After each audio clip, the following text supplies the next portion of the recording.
Pros bring a little extra to everything they do. So do we. It's called Pro Extra, the Home Depot's loyalty program built just for pros. Members earn perks just for shopping, like Pro Extra dollars or tool rental credit, plus other great benefits that save time and money. With Pro Extra, the more you spend, the more you earn. Get $20 off your next purchase of $200 or more just for signing up. Pro Extra, only at the Home Depot. How doers get more done. Sign up on the Home Depot mobile app. Hello listeners, and welcome to this week's episode of The Cult Vault. We are continuing our coverage of multi-level marketing this week and looking into how groups extort things like faith and religion to push their own agenda. To bring us this information, I had help from Chelsea. Here she is telling us her story.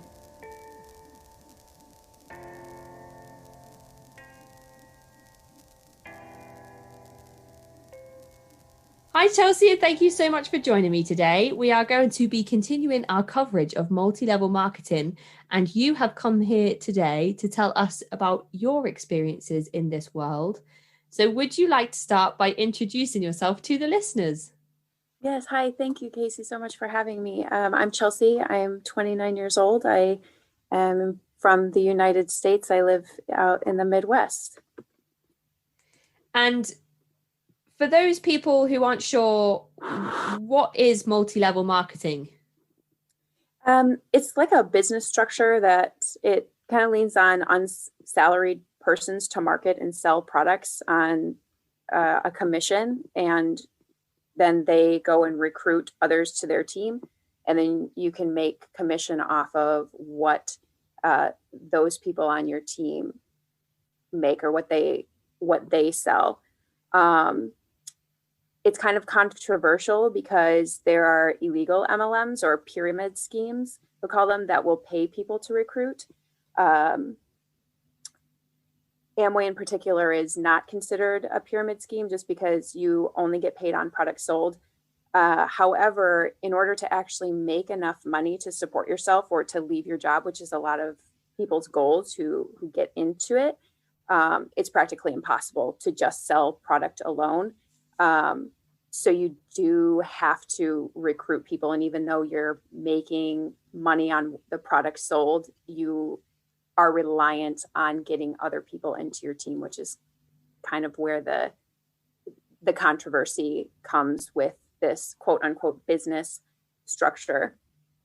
Okay, so if you wanted to sell the product as a hobby and kind of make maybe pocket money, pocket change, you could stick to doing that. But if it's your long-term goal to make this sort of your line of employment, then that's where it's set up, where you would have to recruit people to make those commissions. So it's almost setting you up to force you to do that in some way. Correct. Yes. Okay. Yes, I don't know if I have ever met somebody who just sells product. Yeah, because from the person I spoke to, I've done another episode with a woman called Roberta Blevins, who's quite an outspoken anti-MLM advocate. MLM standing for multi-level marketing. She said that it's hours and hours of work you have to put into it to initially start selling the product successfully anyway. So I can't imagine anybody would want to do that to make some pocket change in the same way that you could probably go and deliver takeaways to people's houses for the same amount of pocket change and pocket money without recruiting people, if that makes sense. Yeah, exactly. And the kind of awful thing about it is when you're first introduced to the opportunity, they will tell you that if you just want to make pocket money or you just want to sell and not build a team, you can absolutely do that. But then once you're in, they don't really teach you how to do that. And they always are pushing towards building a team. And then the conversation and the narrative becomes, well, you could have just gotten another job. You might as well work to become financially independent. Right. So it's really not like, even though they set it up in the beginning that you can do that, that's never really anything what people are working towards when they actually become an independent business owner. Okay. And which MLM specifically were you a part of? Is that the Amway that you mentioned? Yes. Yes, I was part of Amway, and in Amway, they have different branches called professional development programs, like Brit Worldwide Dream Builders, LTD, and you don't have to be a part of one of these, but they highly suggest it because they say you're more likely to make money. How true that is, I don't know. When you're in business, they call them like the system that you're affiliated with. And so basically, these branches have their own best practices of how to recruit people and how to sell. They also have their own tools. They're called tools, which are different books that you read or podcasts. They call them audios. And these are just recordings that they take of conferences that you can listen to. And it's supposed to give you this mindset, they say, of being a business owner and keeping your motivation up. Okay. And then these are formed when someone gets to the point of where they have a big enough team that they can branch off and have this professional development program. I don't know the exact number of people you have to have. I think I'm guessing somewhere between like 10,000, 5,000 to 10,000 people. Whoa, okay. It's enough of when their business is solid enough that they will always stay at this level. It's typically like a double diamond, they call it, or, just someone that has built a very successful business. Right. And when you talk about selling products, what is it specifically that Amway sells to the public?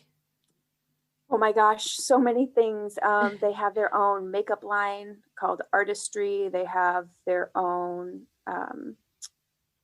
supplements line, Neutralite.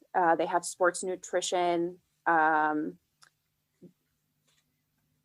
Also like energy drinks. They even sell home goods. They sell water filtration systems. They even sell like fertilizer. They're also associated with different companies like Disney and Best Buy and Omaha Steaks even. That's just over in the US, Omaha Steaks is like you can get steaks delivered to your door, and Best Buy is an electronics company. And so when you are a part of Amway for these other companies, you can get discounts if you go through your website. But the interesting thing about that too is when they're presenting you with this opportunity, they focus more on the companies that are associated with Amway rather than Amway itself. They make it seem like you're going to be getting discounts off of all of these other businesses and you can make money that way. But then once you're in, it's, well, no, you make more money off of these exclusives that Amway has. And with that, as true to multi-level marketing products, they're much more expensive. And truthfully, they're really not any better than what you can get at the store. Right. Okay. So, I mean, if I was to go out and purchase something, like say I was going to purchase a water filtration system, would I know that it came from Amway, or is it going to have a name that might be associated with something that I wouldn't directly link to Amway? It has a different name on it. Yeah, because the makeup line you mentioned, that doesn't sound anything like Amway. No, and it says Artistry on there, but then at the bottom of the package in small lettering, it says Amway. But if you just saw, the lipstick or the blush in the packaging, you wouldn't know. Interesting indeed. It makes me wonder how many people have products from this company and maybe don't realize. So how and when did you join this particular MLM? It was in 2015, around the beginning of 2015, and it was through kind of a friend from high school. They spoke to my sister first, and she was not interested. She had actually graduated with this person, and I had graduated with their younger sister. And so my sister referred her to me because at the time I was in a very vulnerable place. I was so desperate to get out of my job, and I was looking for basically anything that I could to get out of what I was currently doing. And for a really long time, I kept saying, I wanted to just do something that helps people, but I didn't know what that was. And so when she talked to me about it, that was kind of the basis of what they say that they're doing. Like, they're giving people an opportunity to have this income outside of their job, or even quit their job entirely. It's also presented as a 2 to 4 year plan that you could be completely financially independent in 2 to 4 years if you follow the business plan. And so that was like a hook, line, and sinker for me, because it checked all of the boxes. I had never had any negative experiences with MLMs. I had no idea how predatory they were. And my parents were very supportive of me when I told them about it, because they had used Amway products in the past. They had friends that did it, but it was just on the side. So they hadn't really experienced any of the negativity of it. And so I was like, great, this sounds like a really great opportunity. I get to help people. And I get to, in potentially 2 years, I could leave my job and not have to worry about ever going back to work. Yeah. And even in like high school and college, it was kind of difficult for me to make friends. And then all of a sudden there's this group of seemingly successful people that were highly respected, and they kept saying how awesome I was. And, they were all such positive people. And it was like you had these instant friends, and everybody was so close, and it felt like I belonged somewhere for the first time so quickly. Okay. Interesting. And you mentioned kind of being in a vulnerable place when your sister's friend got in touch with you. Was she messaging you over social media? She ended up calling me. And then after she talked to me and very vaguely told me what it was, that it was this e-commerce business that they worked with companies online to build up their online presence. After that, when I said, yeah, I was still interested, then we met on a Google Hangouts, and she showed me their business plan that was what talked about, this is how much money you could be making in 6 months. This is how much money you could be making in 2 to 4 years. These are the only things that you need to do are be like coachable and ambitious and just very high level of everything. And then when I said, yes, I was still interested in that, then I went to a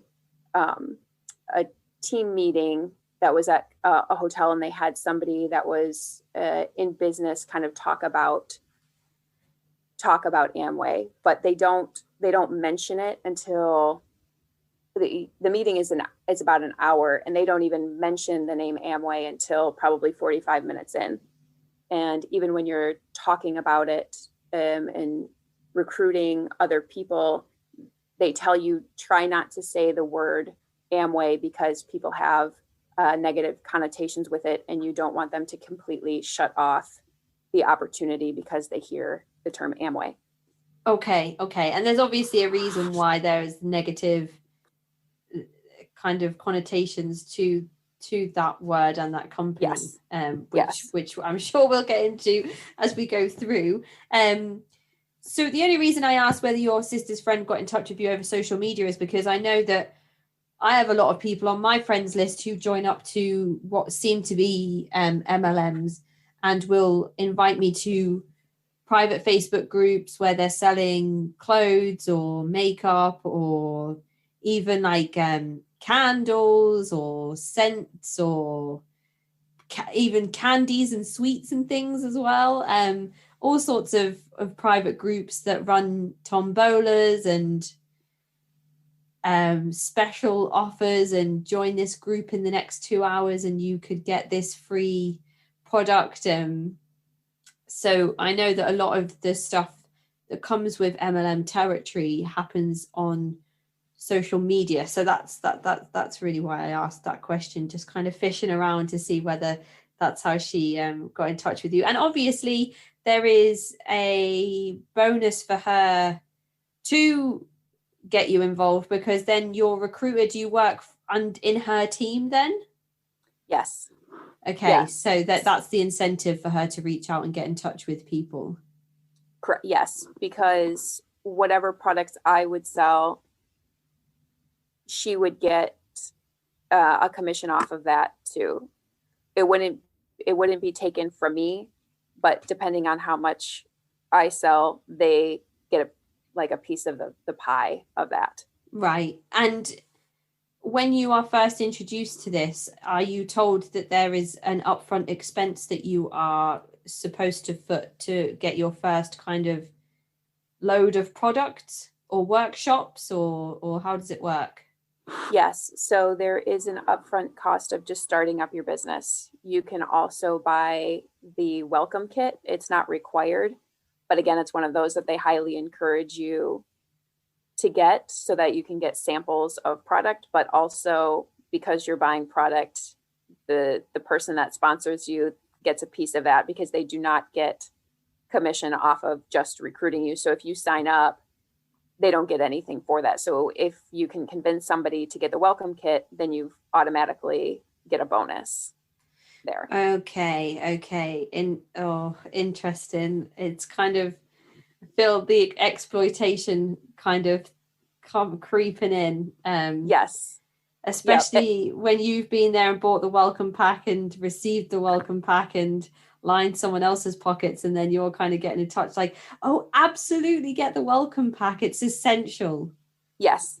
And when you're new and you don't know this, it just seems like, because they're framing it up, we just want to help people, we want to help people become financially independent. You don't think of it that way, as their main goal is to make money, and you think that it's just they're trying to help your business start off well, but really there's a more of an incentive for them. Okay, so do you remember what the price of the welcome pack is and what the price was to get your business started? I want to say for both it was around $200.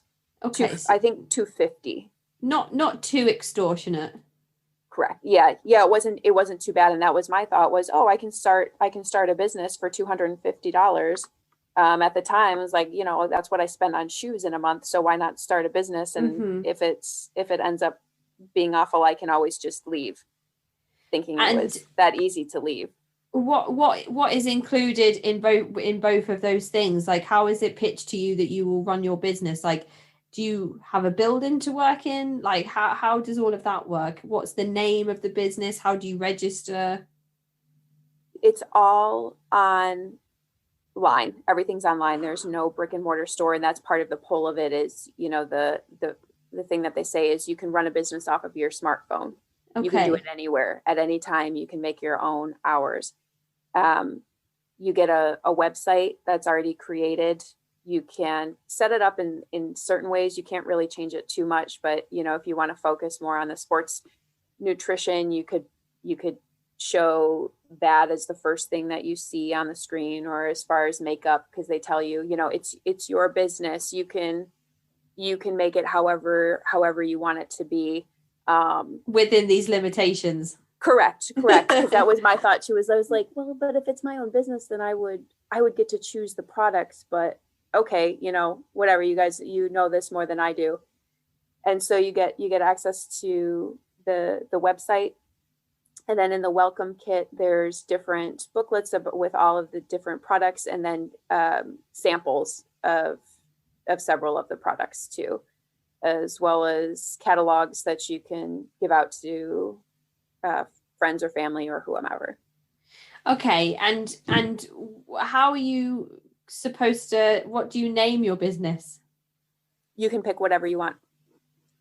It doesn't have to have Amway included in the title or anything. It can just be like Chelsea's makeup store.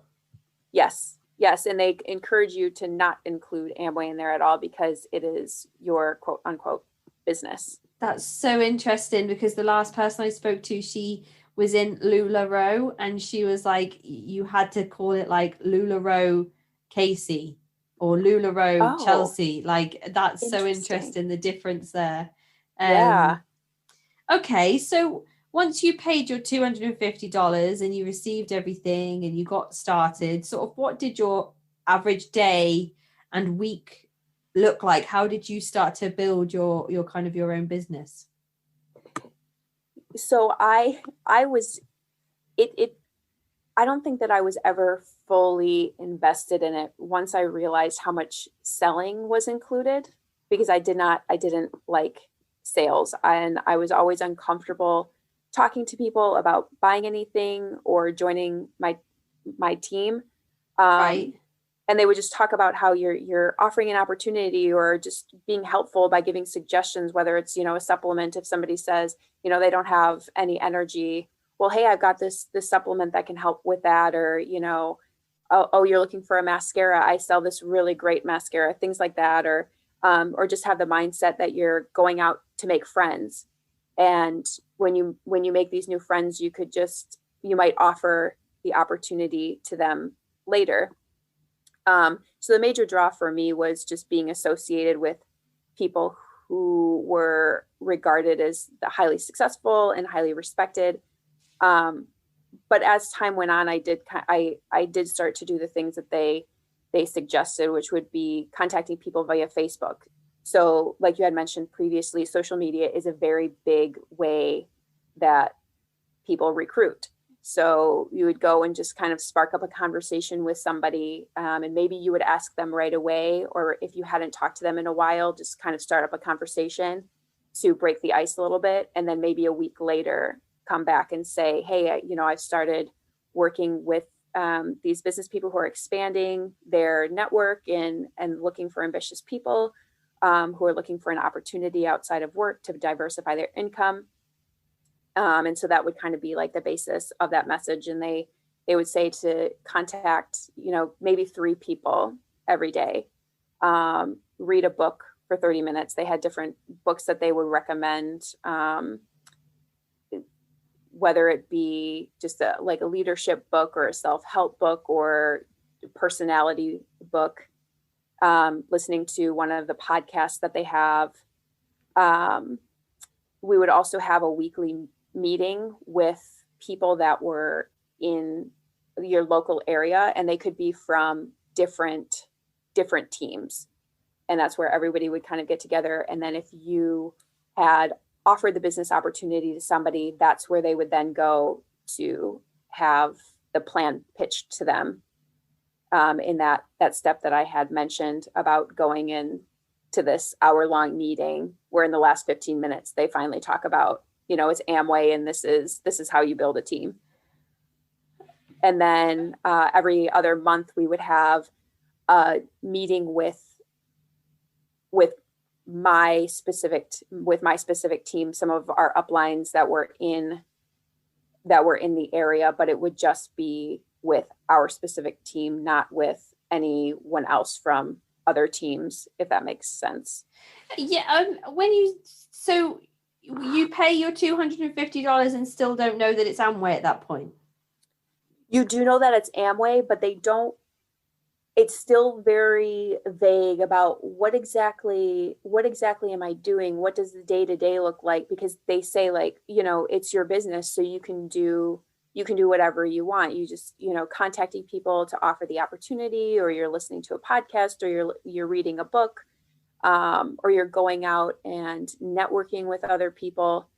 But it is all very vague. You kind of skim through the contract that you're signing rather quickly, which was very naive on my part to do that. I was, young at the time, so didn't really know too much about contracts and things like that. And unfortunately, in my situation, I trusted the people that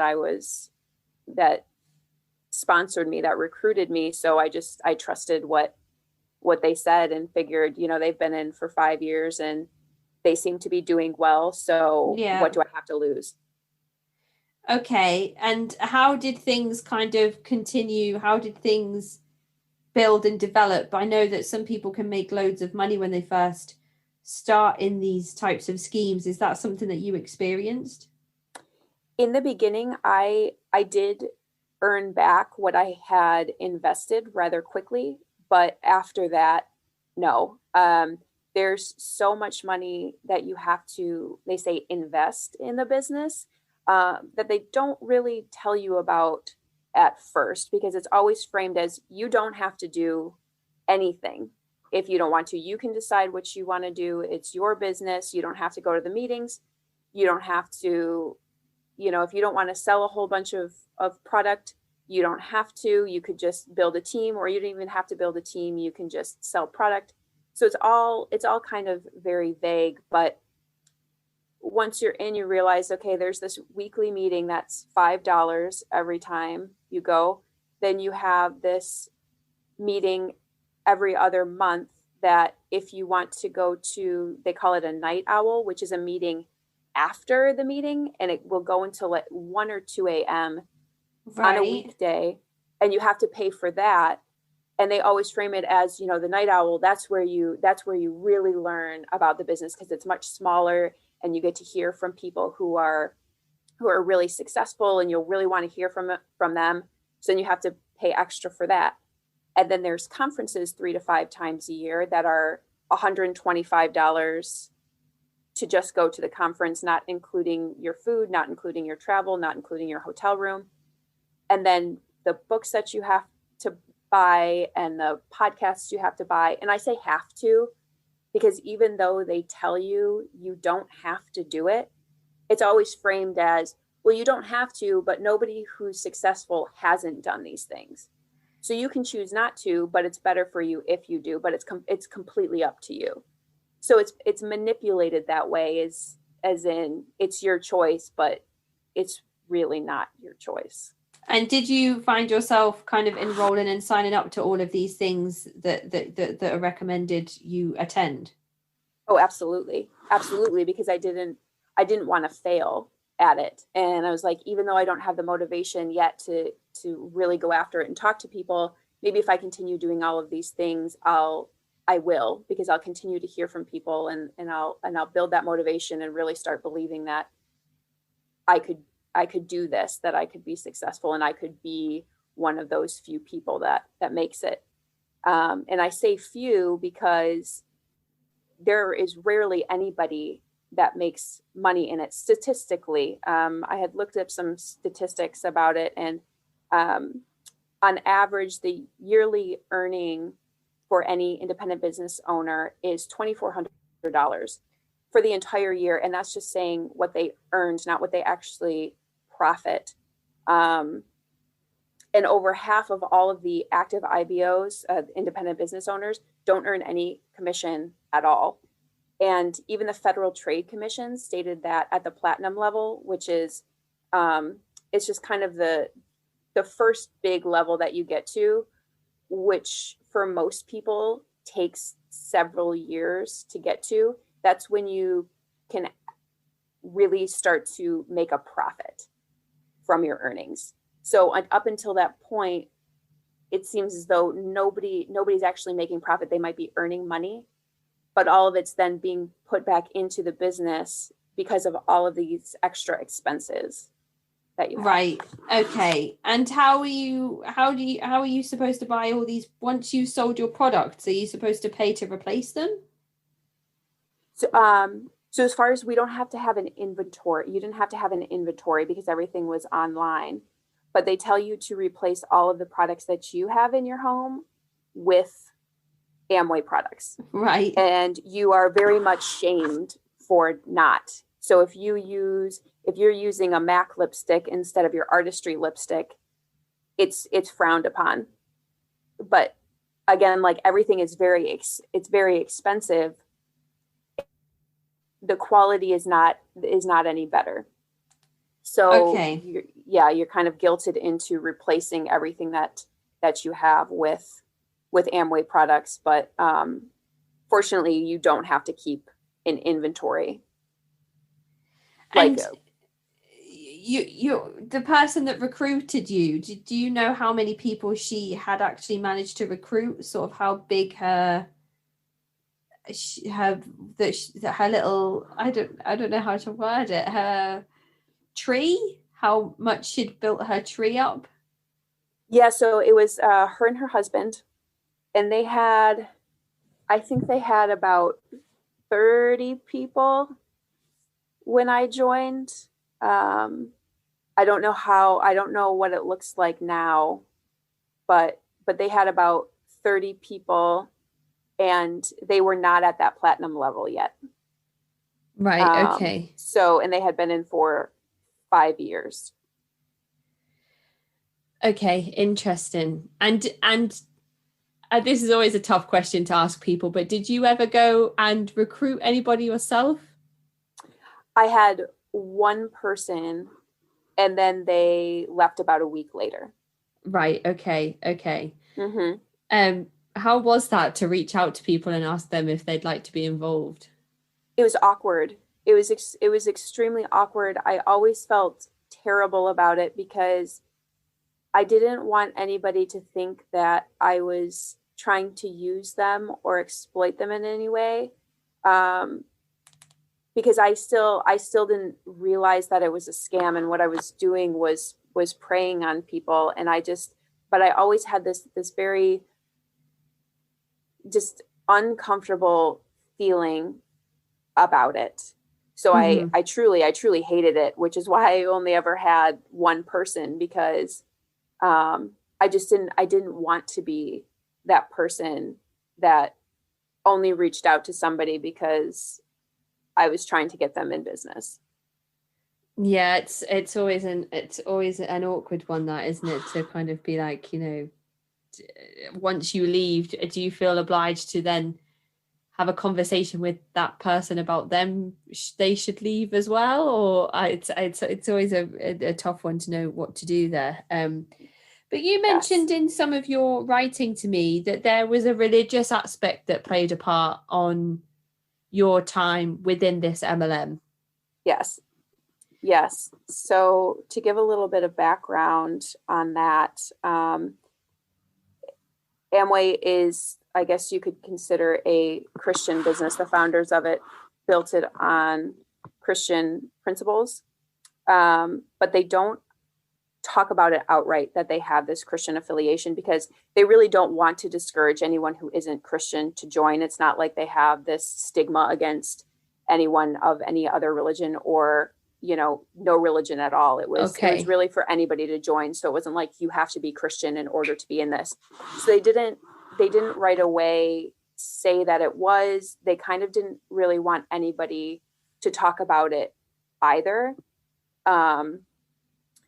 But they would sometimes allude to it during conferences on the Friday and Saturday. So conferences would be Friday, Saturday, and Sunday.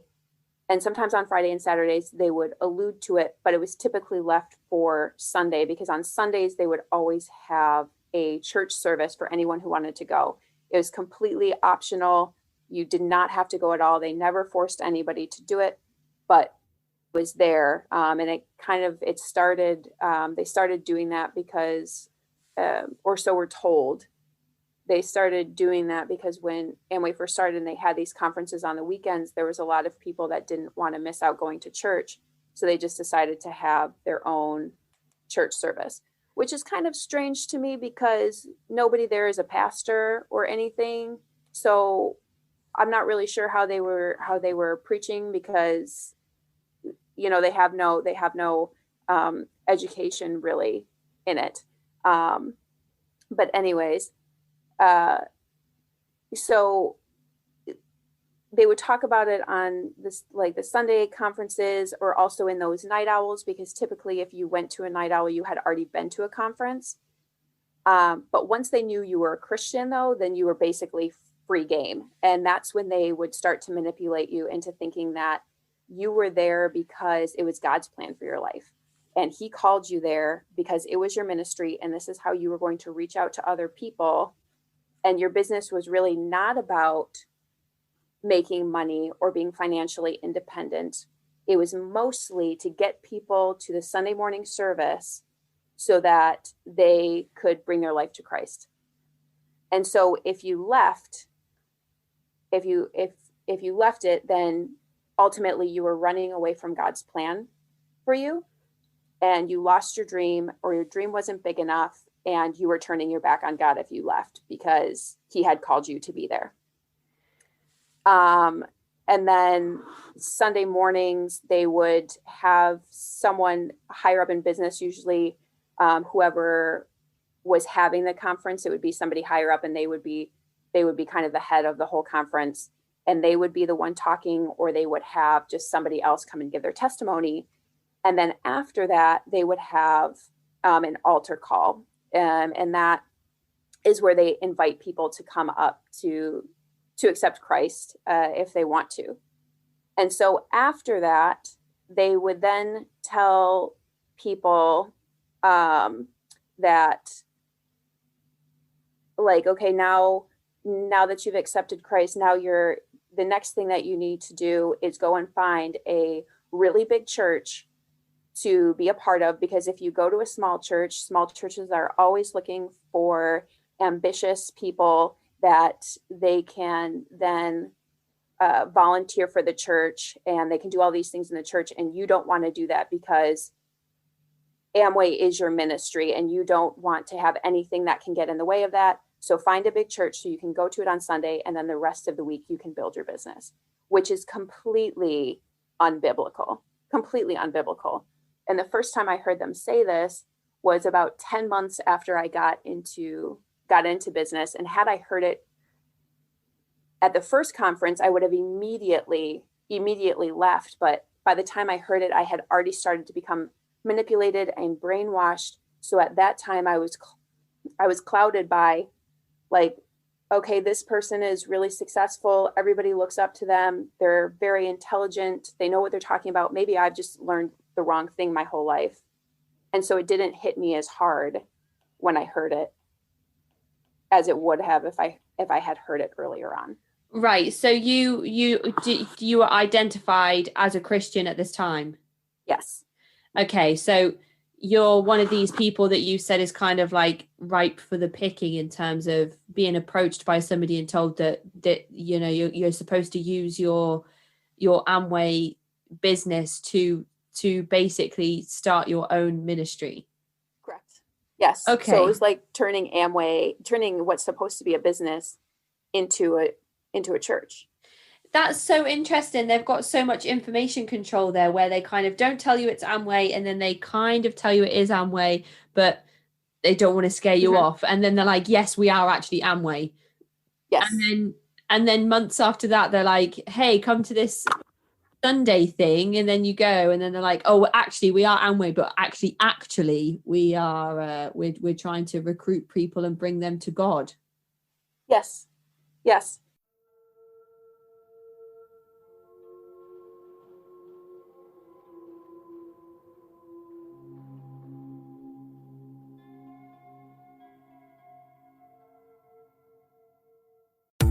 Get more out of summer with 4th of July savings from the Home Depot. Right now, Earth Grow Mulch is just 3 bags for $10. Spread that mulch around your flower beds, trees, and garden. You'll be proud, and your plants will be protected. Boost your curb appeal with Earth Grow Mulch at the everyday low price of 3 bags for $10. Only at the Home Depot. How doers get more done. Limit 75 bags per customer. Color selection varies by store. While supplies last. Continental U.S. only. At Capella University, education is as smart as the world around us. With the FlexPath format, you can take classes at your own pace, set your own deadlines, and even leverage your previous experience to move faster. Now that's smart. Learn more at capella.edu.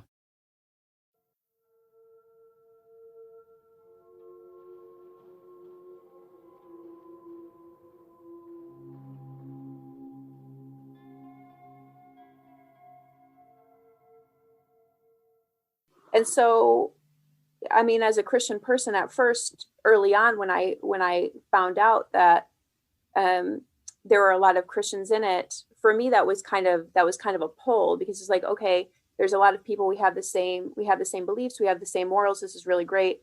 But then as you start to hear these other things, it started to get very sketchy about, okay, what is your definition of Christian, and what is your definition of what the Bible actually says? Because so much of this is false, and no one questioned anything that these higher ups were saying, because everything always had to be positive. You couldn't say anything negative. It was toxic positivity all the time. And so when you've got 15,000 people around you all believing what this person is saying, it is so easy to think, okay, maybe my whole life I've just been been taught incorrectly, and they're actually right. Absolutely. Yeah, definitely. I could see easily how that could happen. We talked about it in a recent episode. I think it's the conformity experiment, almost, where everybody kind of, I think it's the Solomon Asch experiment, where he has a person in a room and he has 10 other people in a room, for example, and they're all in on the experiment, but one person isn't. And they're asked to pick the shortest straw or shortest piece of pasta, and everyone else picks the longest one. And he's like, and then he picks the longest one as well, because everybody else in the room has, and even though you can see that he knows that that's not the right answer, he's like, and then he reaches for the longest piece as well. So I just find that so interesting, and it's such a strong example of peer pressure or conformity when you're surrounded by a group of people that kind of maybe think differently to how you do. Yes. And I mean, when you see that from the outside, when you see this experiment, you always think, that would never be me. Of course, this one is the shortest piece of pasta. Of course, I would pick that one. But it's so different when you're in the middle of it, and you just being the one out of thousands. It's especially so if you're having your faith like threatened as well, being told Correct. that, if you don't do this, you're walking away from God's vision for you. Yes. Yep. That's kind of, I mean, and when you go to these Sunday sessions, what are you, is it like a King James Bible that you're using? Or, I mean, what is it a specific person's vision that you're following in these Sunday services? Because it's sounding very much like somebody is trying to build some kind of religious empire behind closed doors with very kind of limited information control. Yes, well, and that's the thing too, is they wouldn't ever, I mean, sometimes they would have a Bible, but a lot of times it was somebody just talking about their testimony and like their life and how they came to Christ and things like that. But when it was the biggest conference of the year, and it was the head of our professional development system speaking, it could be whatever they decided to talk about. And a lot of times it was false teaching. And I had only gone to 2 of those, because I was only in for a couple of years before I had enough. And it was always, I always felt very uncomfortable, but I couldn't figure out why, because I knew that it wasn't right what they were talking about, but I didn't have the references to know exactly what it was. But they would, the main view of Amway, as from using a Christian perspective, is they teach the prosperity gospel, which is highly controversial. For anyone that doesn't know what the prosperity gospel is, it's basically using the Bible to say that God says, if you are not healthy, if you're not wealthy, if you're not prospering, then you don't have enough faith. So if you're poor, if you're struggling, then you don't have enough faith in God to provide you the things that you need. And then also teaches that basically, if you have enough faith, then God will give you whatever you ask for. They would say, I have this big, beautiful house and all of these cars and all of these designer clothes because God wants me to have that because I deserve that, because I asked God for it and I believe that he would give it to me, which is also in my opinion of, studying the Bible, it's a not correct. It's I from all of the people I've spoken to that have been involved in Christian faiths, it's very much about modest living. Yes. Interesting. Yes, and also, I mean, Jesus was a poor carpenter, so that was always the thing that I thought about, because I didn't know too much about the prosperity gospel when I started. Like, I hadn't researched it very much, but it always kind of sat with me that I was like, but Jesus was poor though. Mm-hmm. So it's not like, that doesn't mean that he didn't have enough faith, because he was Jesus. So yes, so there was a lot of that. At one point he had said that like on one of these Sunday mornings, that waterboarding wasn't torture, it was just a way to get information from people. Right. So that, I guess, not from like the Christian perspective, but just there was all of these things like this. I was like, this is the person that everybody is looking up to. What is happening?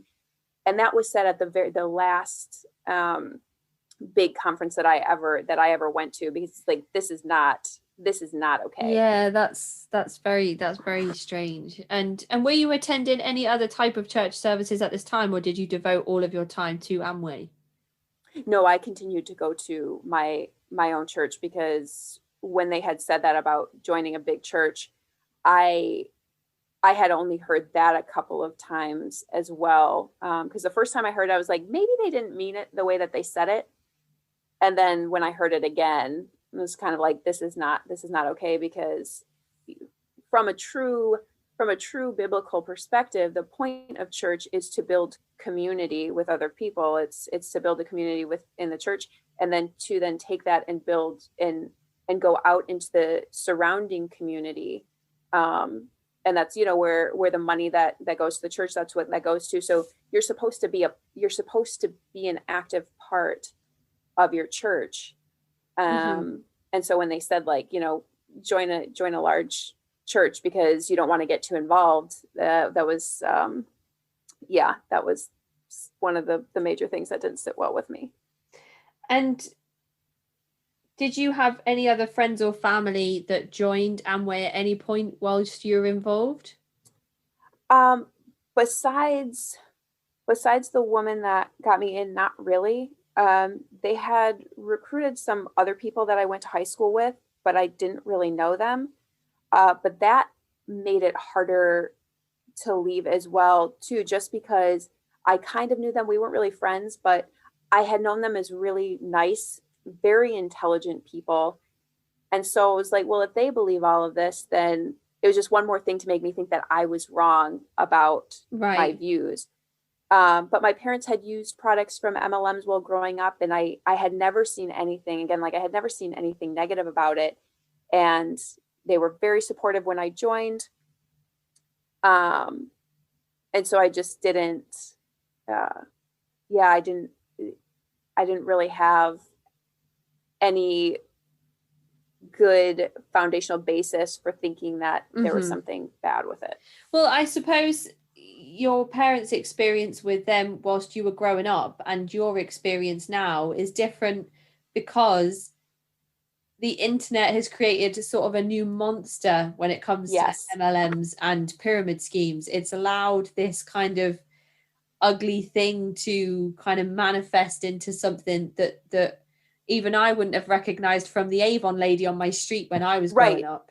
Right. Yes. And their experience was, Pampered Chef, which is kind of like Tupperware. I don't know if you have Pampered Chef in the UK, but it's just things for your kitchen, and people would come to your house and sell these things, or even just candles. There was one all about candles, but it would always be coming to your home, and you'd have this party, and it'd be a fun thing, and there'd be all this food, and just kind of, all these friends getting together, and maybe you buy something, maybe you don't, and there's games and things. So it was always, and I would attend those as well. So it was always a very positive experience for me. And so then what it's, like you said, what it's turned into is this whole different monster than it was in the early 2000s. Yeah, I mean, people are opening their online stores on Facebook and inviting people to come to their virtual store and look at all the products that they're selling on there, and doing sort of, buy one, get one free offers that only last for 5 hours. If you do it now, and join me Yes. now, and tell all your friends to sign up. And if you tell your friend to sign up, I'll give you a 20% discount code. And it's just, it's a completely different thing now than it was 10, 20 years ago. Yep. And you mentioned being involved in this for a couple of years before leaving. So did you ever leave your other job that you were having such a hard time with, or were you kind of having then to juggle both of these things at the same time? I was doing both. Okay. Yeah, I definitely never broke even. I lost quite a lot of money doing it. And had to stay in this job that made you miserable at the same time. Yes. Okay. Yes, So you've probably got a lot of pressure on your shoulders at the moment, towards your own happiness and well-being. Yes, I did. And but I always rationalized it, because I was like, if I could just get motivated to do this, then everything would be different.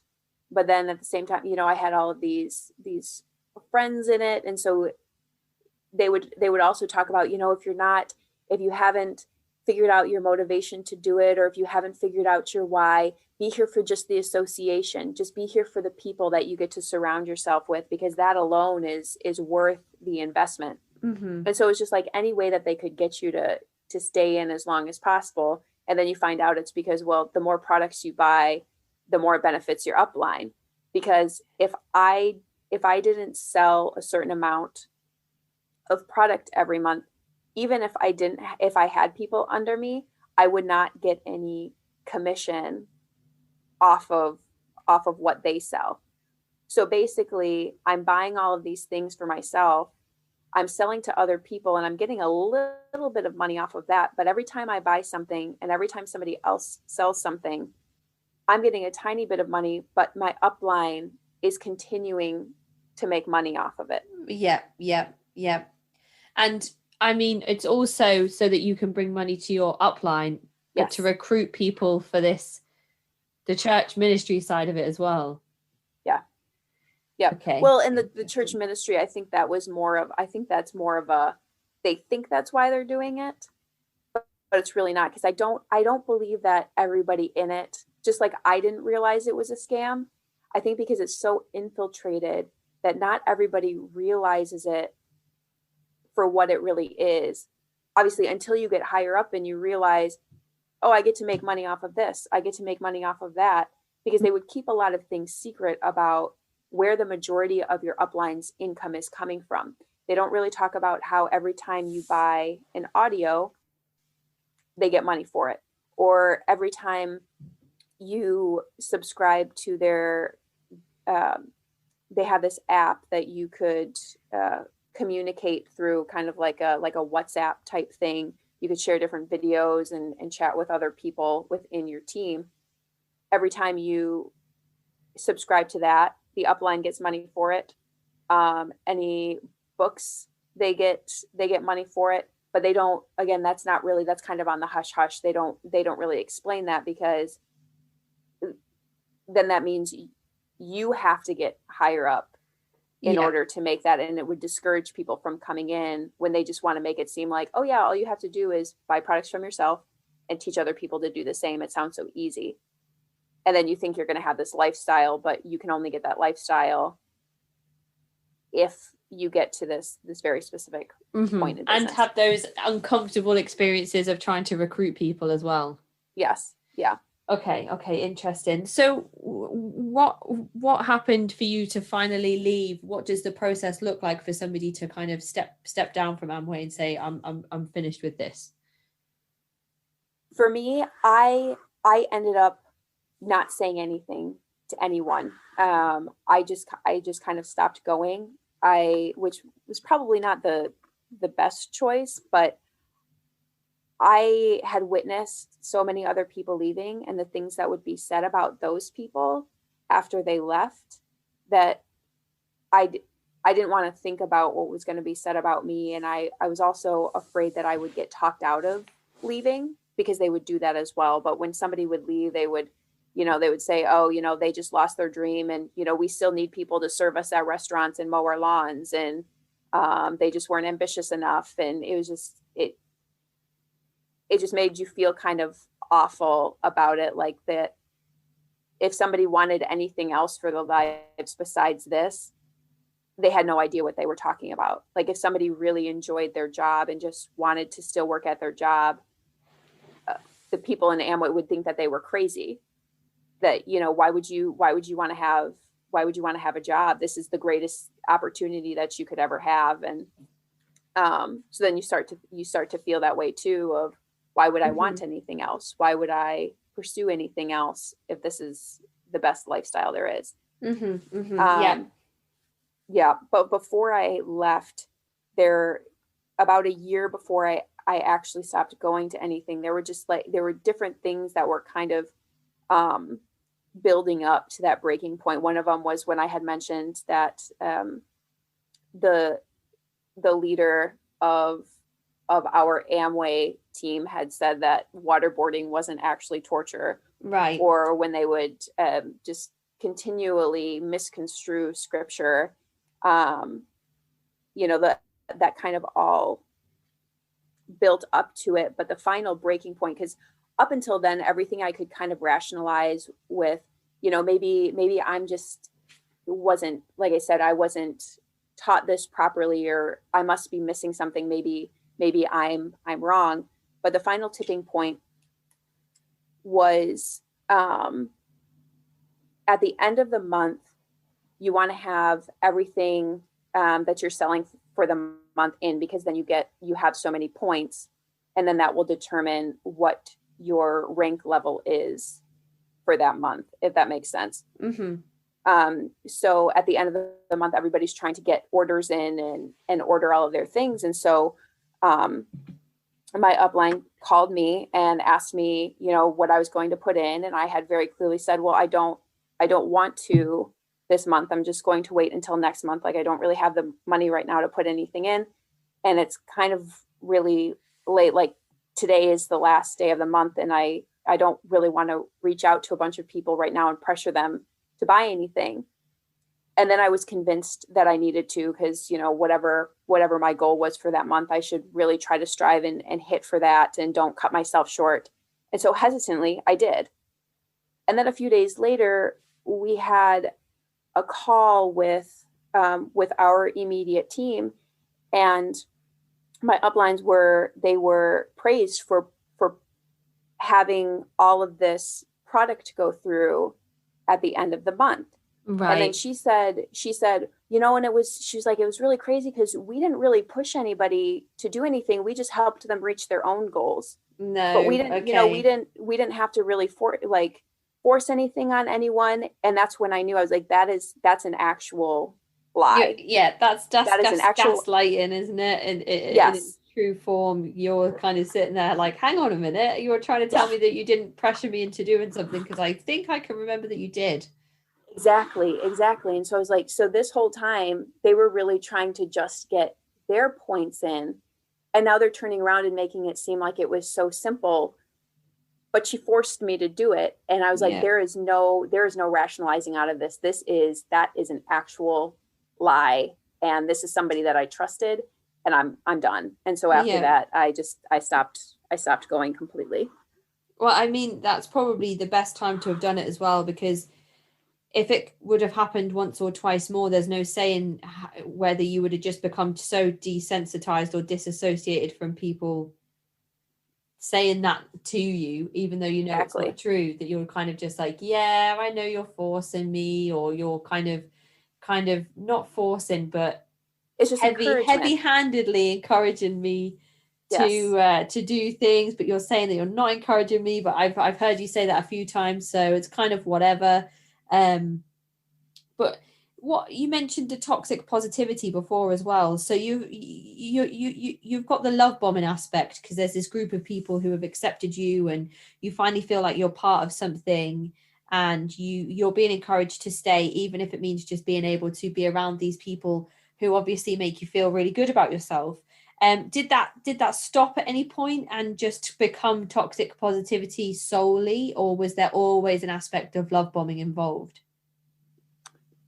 The toxic positivity was through the whole thing. I do keep in touch with a few people that I met in business that we're still friends, but for the most part, it's very clear that it's all shallow. Everyone's just super happy and positive because that's how they feel that they need to be, and you're only friends because you're in business together. But things would go as far as, like I said, you could not question anything upline said. You couldn't speak negatively, and negatively is even just, I disagree with what was said, or I didn't really like how they said it that way, because then somebody would come back and be like, well, they probably just meant it this way. Just, take what you can use for your business out of it and don't worry about anything else.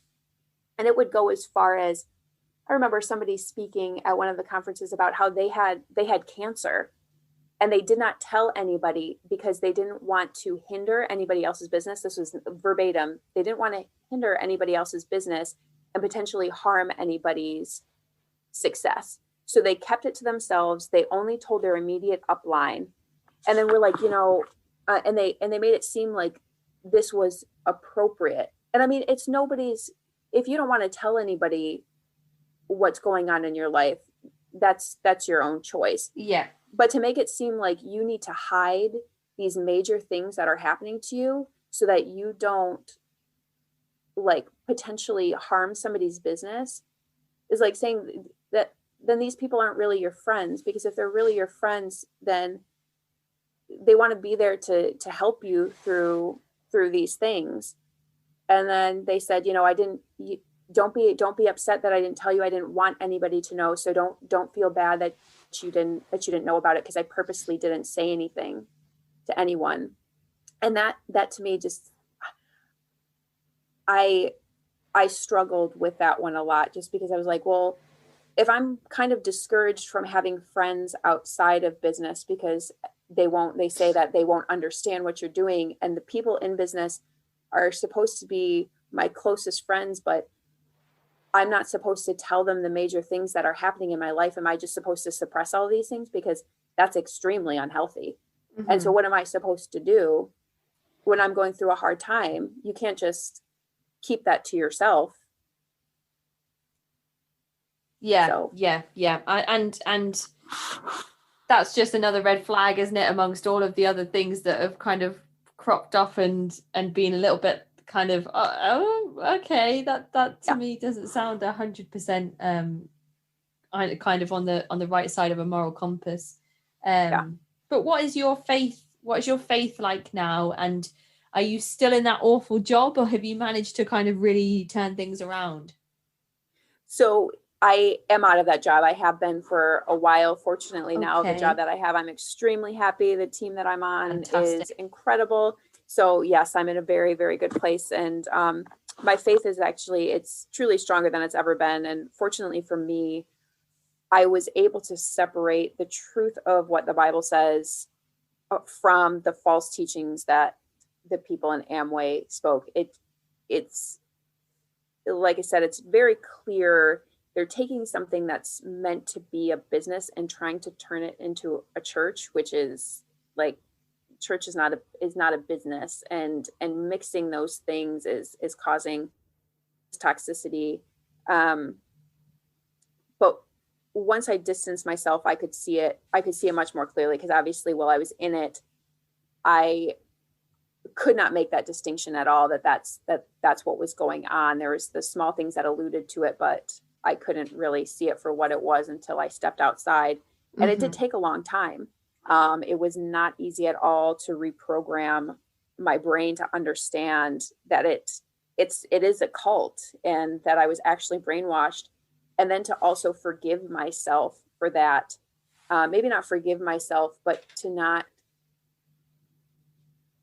be so hard on myself that I was brainwashed in these things, because I always wanted to think that I would be the person that couldn't happen to, but anyone and everybody is susceptible absolutely to this happening. Yeah. But fortunately it did not affect my faith. It's kind of driven me to want to speak out more about it so that other people are not deceived by it either and get the wrong idea of what Christianity actually is. Okay, brilliant. And I know some people kind of, they go from one MLM to another.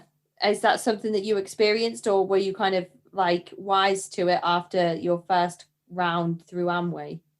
Oh yeah, Amway was the only one. I was so scarred by that experience. And even before I was completely aware of how toxic it was, like I said, I was never comfortable selling to people. And that's what every MLM is selling to people. So that was kind of the initial reason why I would never want to go back into one. Because I hadn't read up on a lot. I didn't know if all of them had the same kind of foundational beliefs or, this similar mindset. But I did not like the structure of it. And I had no desire to go into another one. Okay. Interesting. Because I know I read that some people kind of go from one to another, hoping that they'll be able to get that life that's promised to you before you sign up to these kind of schemes. So yes, because a lot of them say, we're different than all of the other ones. And I think we have proof that it can be a success. Our business model is flawless and all those. Exactly. Even though less than 1% of people even make it. Yeah. And when they do, it's kind of at the expense and exploitation of all the people underneath them. Yes. So I guess my last question to you before I ask you if there's anything you think we've missed is, what advice do you have for others who have been in a similar position to you, or maybe even are in that position right now? Truthfully, I would say just get out as quickly as you can, because I've been part of the anti-MLM Reddit subgroup to educate myself on other MLMs and to be able to speak out against them. And they truly are, they're all fundamentally the same. They're all the same, unfortunately. And the longer you're in it, the harder it is to leave. And not even related, because a lot of my experience was more related on the religious end. But even with that taken out, they prey on vulnerable people. For me, like I said, I was in a very vulnerable place, and people go after that of finding people who are looking for something else. Mm-hmm. And typically they're people that they don't make a lot of money, and they're just looking for an opportunity to change something. But it's extremely difficult to make money in any of them. If you look at the statistics of any MLM, barely anybody makes enough to even break even. And the ability to get as high as the higher ups have made it, it's so few and far between. And even in my experience, there were people that did make those higher levels, but they cheated their way to doing it. And that's like on the hush, hardly any, no one talks about it, because nobody wants anybody to know that, this person actually cheated their way up. They just want you to think that if you follow this plan, it's going to work. Yeah. When nobody has made it that high following the plan, it doesn't work. They don't work.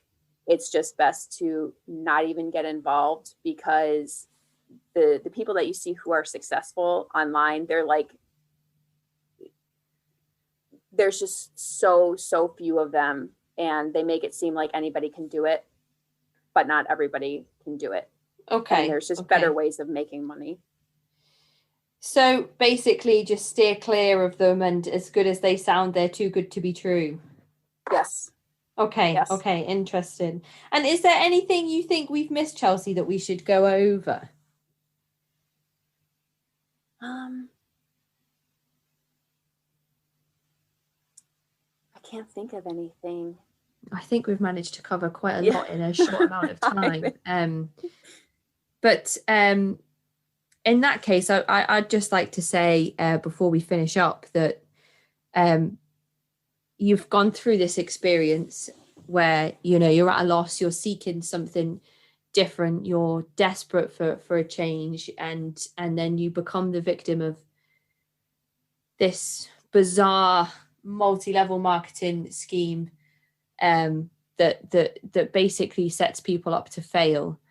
And you go through it for 2 years while staying in this job that had you seeking for something different in the first place. And you have your faith kind of pressured and twisted and distorted and have all these weird kind of belief systems that are different to what you're used to with your own church beliefs put on you, and told to recruit people and bring them in so that they can experience the same thing. But then you've moved away from Amway. Your faith is stronger than it has been, and you're in a new job with a team that works really well for you. So you are an example of somebody who has gone through a multi-level marketing experience and come out of the other end and can look back on it and say, like, it's not right, there's something wrong, and people should be talking about it and speaking out and making sure that everybody is aware that they just don't work. So that's my summary of the story that you've come here to tell us today. And I think it's great that you can sit there and tell us that although it was a difficult couple of years, you are in a much better place now. And I think that's the main and most important thing for listeners who are potentially in similar situations to take away from this. You know, there is the opportunity for you to walk away and make those changes to your life so that you can put yourself in a better place. Obviously, it was a few years ago now that you left, but you've been able to come here today and speak openly about your experiences and bring that awareness to other people. So thank you so much for your time, Chelsea. I really appreciate it. Thank you, Casey. It's great. Thank you so much for having me so I could speak about it, because yes, there absolutely is hope on the other side. It's not the end of everything if you leave. Fantastic. Okay, brilliant, Chelsea. And I hope you enjoy the rest of your day. Thank you so much. Thank you. Take care. Bye. Okay. Bye. That is the end of this week's episode. If you'd like to get in touch, you can do so by emailing me at cultvaultpodcast@gmail.com or follow me on Twitter and Instagram at cultvaultpod. I'm your speaker, Casey, and this has been the Cult Vault.